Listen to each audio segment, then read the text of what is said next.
Mga ka-DIY so tapos na natin, inabot po tayo ng 4 o'clock ng madaling araw natapos, pero hindi pa natapos yung 12 balls, no?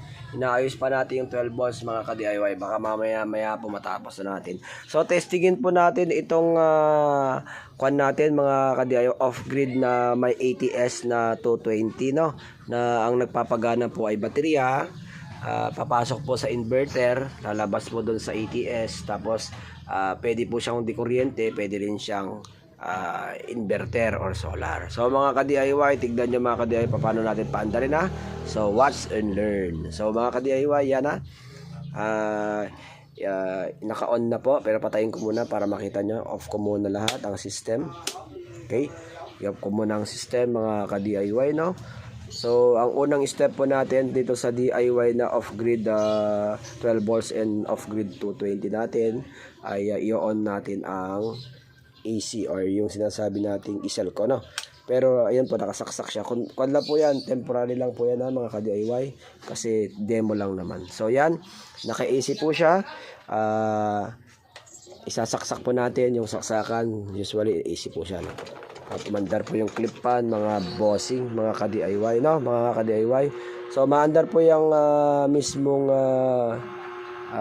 clip pan na na-convert lang po ng tali-tali diyan, no? So yan mga bossing, mga ka-DIY, papaandarin naman natin ng solar.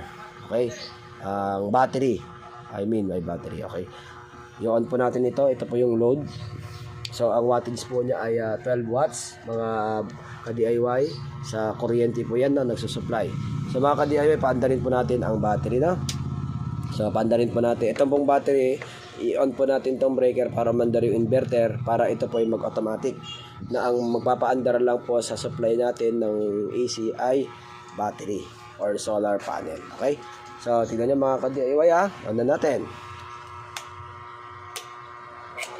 Yon, lumipat na mga ka-DIY, no? Nakita nyo, no? Mandar pa rin.